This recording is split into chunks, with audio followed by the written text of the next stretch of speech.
This is Nick. This is Jack. It's Tuesday, T-Boy Tuesday, January 9th. And today's pod is the best one yet. It's a T-Boy. We got the top 3 pop business news stories you need to know today. Oh, what a wonderful mix for today's show, Jack. Should we jump right into it, man? For our first story, the number 1 stock of 2023, you're not going to believe it. It wasn't an AI company. It wasn't NVIDIA. It wasn't even a tech company. No, yet he's the number 1 top performance stock of last year.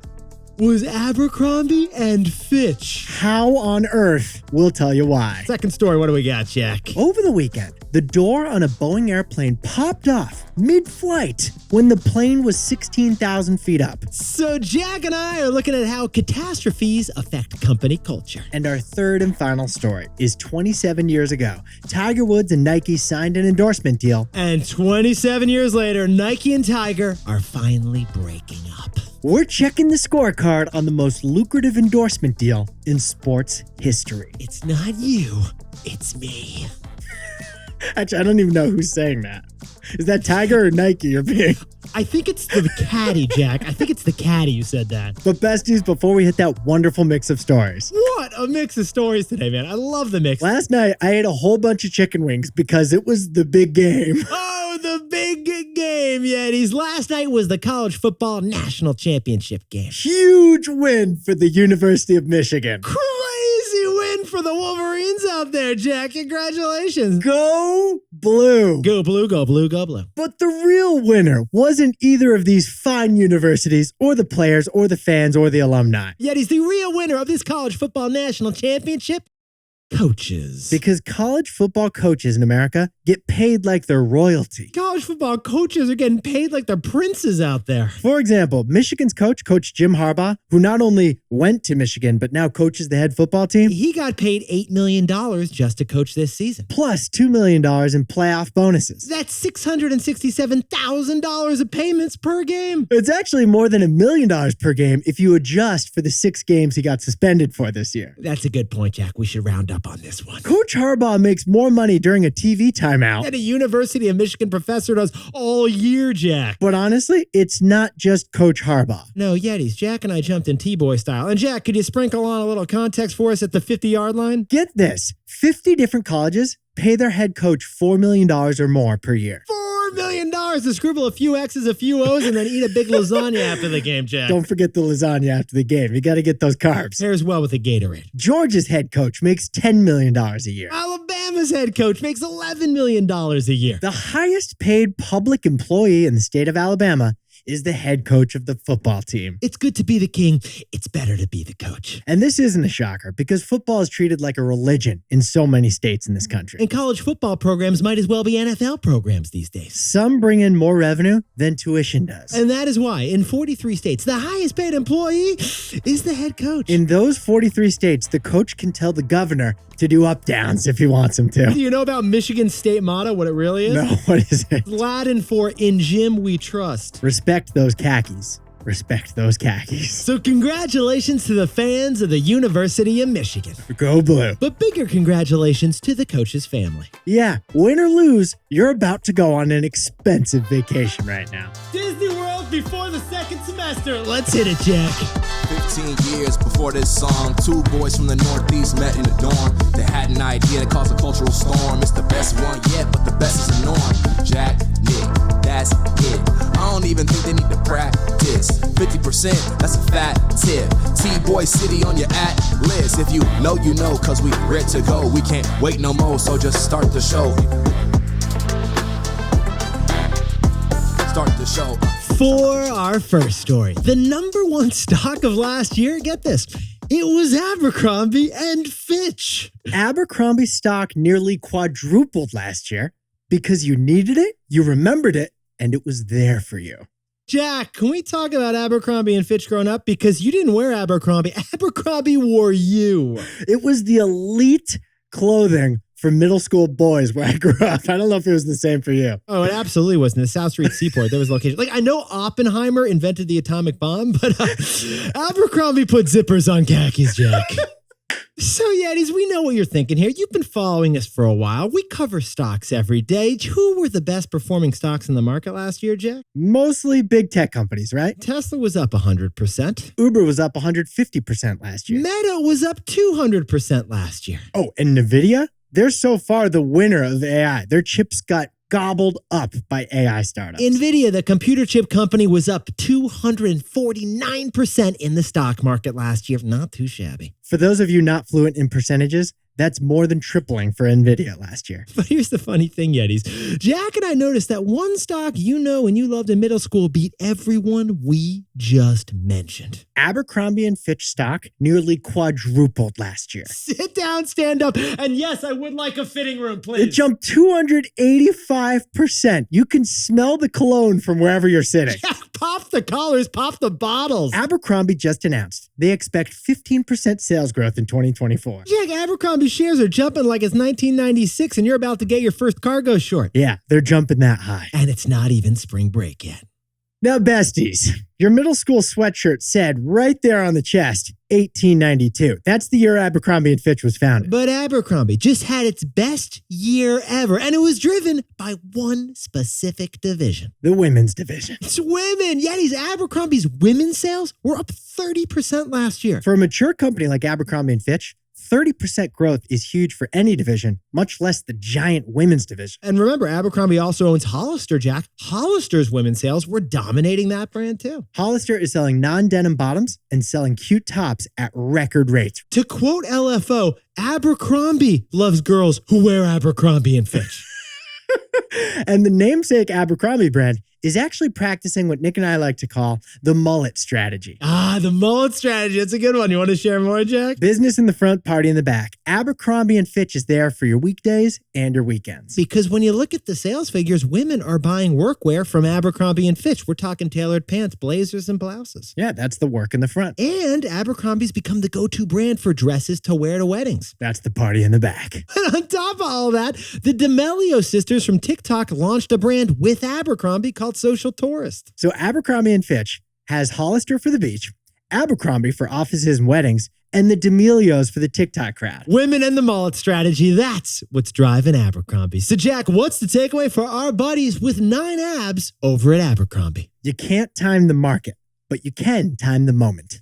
Yetis, we can actually pinpoint Abercrombie's resurrection because it began in the summer of 2022 under the leadership of CEO Fran Horowitz. That's when 2 things happened in this country. You needed new clothes, and you remembered Abercrombie & Fitch. 2022 was the year of the wedding. And Abercrombie & Fitch was there with a wide range of wedding dresses for $100 each. And 2022 was the year the skinny jean died off. And Abercrombie was there with a new, trendy, less painted on denim for you. Now, Yetis, let's be real here. You forgot about Abercrombie from 2010 to 2020. It was kind of a dark period. That was the dark decade. Yeah, Abercrombie had to kill off their moose logo. But in 2022 and 2023, you needed Abercrombie and you remembered Abercrombie. Fashion trends are fickle. There's no guarantee Abercrombie's momentum continues. But Abercrombie was there for its core Zillennial customers the past couple of years. Proving that you can't time the market, but you can time the moment. For our second story, Boeing, its stock dropped 7% yesterday after its 737 MAX airplane had probably the scariest flight we have ever seen, Jack. Terror in the skies. Boeing doesn't have a product problem. It looks like they have a culture problem.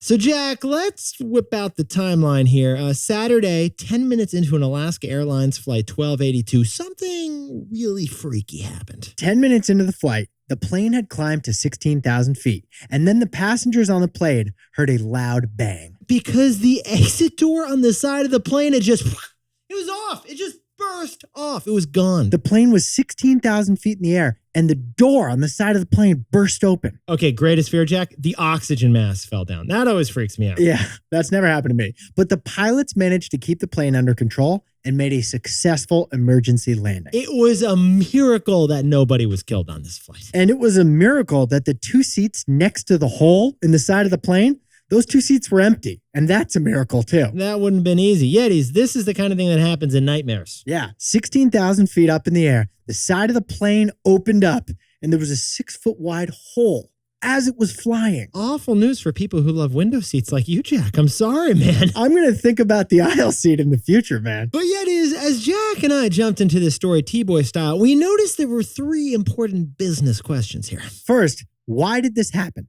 Why did the door on the side of the plane blow off mid-flight? And the answer, Jack? We don't know. Yeah, we actually don't know. In the meantime, Yetis, the FAA has grounded all 171 Boeing 737 MAX 9s until they can confirm the issue. Until they can find a fix. Which leads to the second question, Jack. Where is the door exactly? Yeah, the door that blew off, it actually landed in Portland, Oregon, in the backyard of a school teacher's house. She walked out her house and in the garden, she wasn't seeing tulips. She was seeing the door to the airplane that fell off. It was like 3 feet wide by 6 feet tall. It was an exit door, and now it's been submitted as evidence for this investigation. Jack, also, could you share that funny side note we noticed about this whole situation? When the door blew off the plane, 2 phones got sucked out. True story. And they were found on the ground, and guess what? Yeah. The 2 phones still work.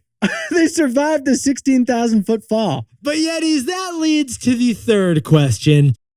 What the Boeing? 737 MAX, isn't that the same plane that crashed like 5 or 6 years ago? It is, Jack. Yetis, 5 years ago, a different version of this same plane crashed twice. 346 people were killed in 2018 and 2019 when 2 Boeing 737 MAXs crashed. And get this, the Boeing MAX planes are actually the most popular commercial planes in the history of aviation. Yes, this is a big issue. 1 out of 5 orders for Boeing the past 65 years, 1 out of 5 of them were these 737 MAX planes. But it's version 9 of this plane that had the issues over the weekend. That's the one that seems to have the type of problem. There's 171 of them, and they're all grounded until we figure out what's going on. Jack, Boeing said that 2024 was supposed to be their comeback year. Instead, they're going back to square one.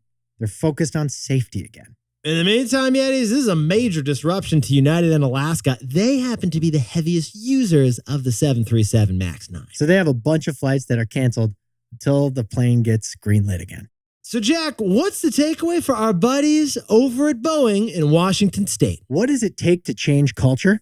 Sometimes a catastrophe. Yetis, 5 years ago, those investigations into the Boeing crashes, they actually revealed something. They revealed culture problems. Boeing had aggressive production schedules that left workers fearful of speaking up if they saw an issue on the assembly line. And that allowed production problems to fester and find their way into the airplanes. Yetis, Boeing is America's only jetliner company. It only competes with Airbus in Europe. That's it. And that lack of competition, that's kind of made Boeing lose its edge. Well, the solution to their culture problem, according to Harvard Business Review, it's nothing less than a full organizational culture change. Well, 5 years later, this new incident, it raises questions about whether that change has actually happened. If there's a silver lining to this episode on Saturday, it's that this is a wake-up call that more has to be done at Boeing. Because what does it take to change culture? Sometimes a catastrophe. Or a near catastrophe. For our third and final story, Nike and Tiger Woods have ended their 27-year-long relationship. So Nick and I are looking back on the best bet on talent since Michael Jordan. Jack, call up TMZ, the longest and most lucrative relationship in sports history. It's officially over, man. Nike and Tiger Woods are officially over. Well, let's go back to 1996 when this was a budding, beautiful romance. Yeah. In 1996, Tiger Woods left Stanford early to go pro. Tiger Woods, he put down the pencil and he picked up a pitching wedge. Now, he immediately signed with Nike. Tiger has worn the swoosh since day one of his pro career. Well, get this, Yetis. The next year, Tiger Woods, he won his very first Masters tournament. And how did he do it, Jack? He won by 12 strokes at the age of 21. Sit down, stand up, and I will have a pimento cheese. Is that a Masters thing? I think it is a Masters thing. It's never been, but it sounds delicious. Well, yeah, for the next 27 years, Tiger Woods wore the swoosh, and he used Nike clubs for 16 of those years. When you look at the business here, frankly, this was true love. Over 27 years, Nike paid Tiger $500 million in endorsement money. And when Tiger won his last Masters tournament, Nike stock jumped 5%. Nike's association with Tiger has always been valuable to Nike, but perhaps the most valuable moment ever was in 2005. That was the greatest marketing split second in the history of athletics, Jack. On the 17th hole of the final round of the Masters, Tiger chipped the ball onto the green and it rolled oh so close to the hole before finally dropping in. And the Nike logo was showing the entire time. Nike could not have written a better commercial than that real-life Tiger Woods moment. And Nicholas Sparks couldn't have written a better love story.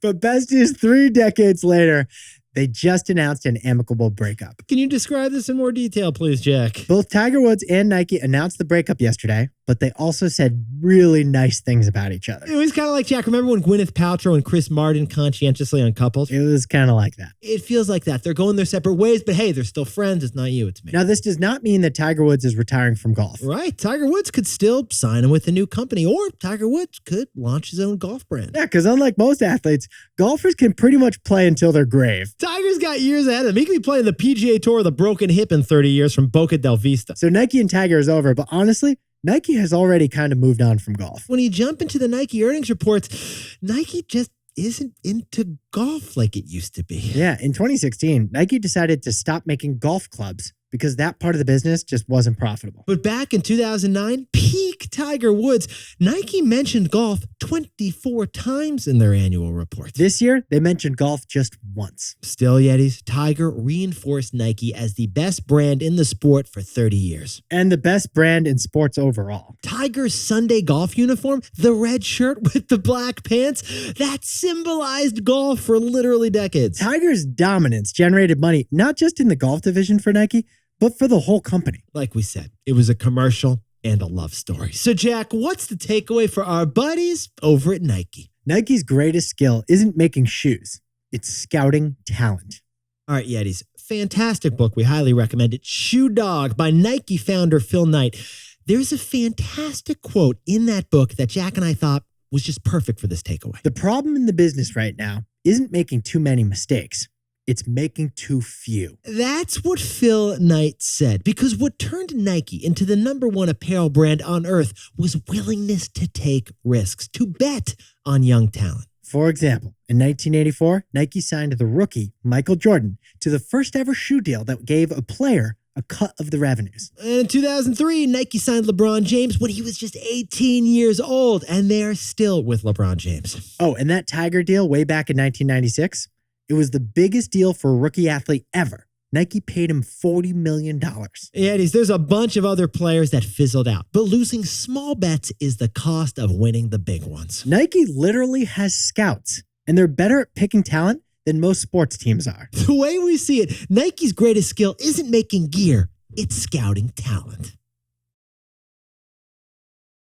Jack, can you whip up the takeaways for us for T-Boy Tuesday? Abercrombie & Fitch nearly quadrupled in 2024 thanks to women and the Mullet Strategy. Yeah, it is. You can't time the market, but you can time a moment. For our second story, a Boeing 737 MAX 9 made a safe emergency landing after a door blew off mid-flight. What does it take to change a company's culture? Sometimes a catastrophe. And our third and final story is Nike and Tiger Woods. They're ending their endorsement deal after 27 years. Nike, your greatest strength. It's not making shoes, it's scouting talent. MJ, LeBron, Tiger. Sergey Fedorov, if you know, you know. But Yetis, this pod's not over yet. Here's what else you need to know today. First, Vineyard Wind turned on last week. This is the first large-scale offshore wind farm in the United States. Yeah, big milestone for clean energy. Just outside Boston. And second, after nearly 2 years of inflation eating away at our paychecks, it looks like the numbers have flipped. For 10 straight months, our paychecks have been growing faster than prices. And finally, Apple's Vision Pro headset will be available for pre-sale this month. They're delivering these things in February, Jack. Spatial computing, by the way. That's the word they invented. That's what this headset is. They don't call it VR and they don't call it AR. They just call it... To find out, you'll need $3,000. Now time for the best fact yet. This one sent in by Kelsey Black from lovely Austin, Texas. This one's about one of my favorite animals, the giraffe. Love that animal, Jack. Turns out the giraffe, sadly, is much more likely to get hit by lightning than a human being is. Yetis, it's sad to say, but the fatality rate of giraffes from lightning strikes, it's 30 times higher than humans. The reason? Yeah, it's that reason. It's because of the neck, right, Jack? They're just so tall. Yeah, like the giraffe neck is basically a lightning rod. It's the first thing the lightning's going to see when it's coming down. So Yetis, if you're at a zoo, if you're in the wild, if you're on safari and you see a giraffe and you hear lightning, Pull an Arnold Schwarzenegger and tell them, get down! Yetis, you are looking fantastic for T-Boy Tuesday. And if you haven't yet, drop down and rate and review the show. Jack and I love reading your reviews. They're beautiful. We're podcasters. We love when you rate and review the show. We're podcasters. We're going to ask you to rate and review the show. Nick and I will see you tomorrow. Can't wait.